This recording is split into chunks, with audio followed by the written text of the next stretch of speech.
तुमच्या शेतात तण येतं आणि आंबा पीक लावलेलं आहे, तर मग तिच्यावर उपाय काय? तर तुम्ही मला म्हणतात की मल्चिंग पेपर सांगा.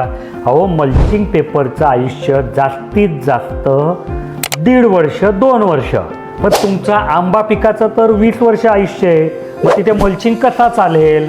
आणि मल्चिंगमुळे काय अडचण येते की मल्चिंगमुळे तण येत नाही, पण सोबत सूर्यप्रकाश पण मध्ये जात नाही आणि हवा पण आत बाहेर करत नाही, पाणी पण आत बाहेर करत नाही.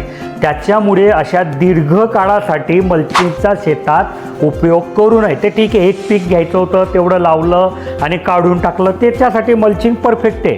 पण जिथे असं दीर्घ काळ आहे की बाबा आंबा आहे, लिंबू आहे, मोसंबी आहे, तुमचं डाळिंब आहे किंवा कुठलंही पीक आहे की तुम्हाला 4 वर्ष 5 वर्ष करायचं आहे, तिथे तण येऊ नये म्हणून उपाययोजना, तर त्याच्यासाठी तुम्ही तिथे सॉईल कवरचा उपयोग करा.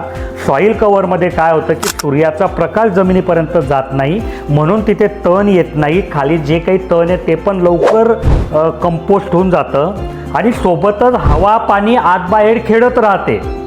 त्याच्यामुळे जमीनसुद्धा खराब होत नाही.